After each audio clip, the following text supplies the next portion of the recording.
a communication from you on matters relating on the bicameral parliament, Mr. Speaker. Mr. Speaker, Shungwa, Mr. Speaker, as you are aware that there were issues that were raised and our colleagues in the Senate went to court. Order. Honorable Bukosa, take your seat. Mr. Speaker, some times back, I had requested a communication from you. It is actually pending. It's pending, Mr. Speaker. Thank you very much. Yes. Mr. Speaker, on a judgment that was made by the Supreme Court concerning the conduct of the bicameral system, Mr. Speaker.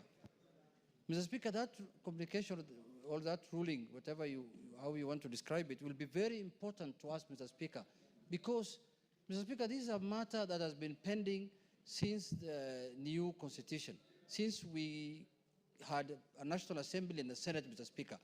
People encroaching on other people's work and territory, Mr. Speaker. Mr. Speaker, even after the judgment of the Supreme Court, it's in bad faith for the Senate to go back again to the Supreme Court so that the Supreme Court can review their judgment, Mr. Speaker. Mr. Speaker, that is really, really in bad faith, because it is not the National Assembly that went to court.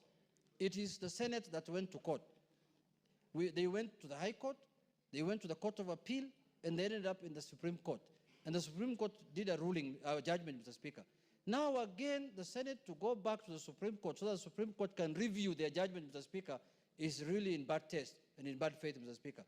If the Constitution has given you certain mandate and you're not satisfied with it, Mr. Speaker, the honorable thing to do is in the next election, you run for a seat that you think has the powers that you did, Mr. Speaker. You run as a member of National Assembly. You don't encroach on other people's constitutional mandate, Mr. Speaker. Because even us, as National Assembly, there are functions that we cannot do that belongs to the Senate.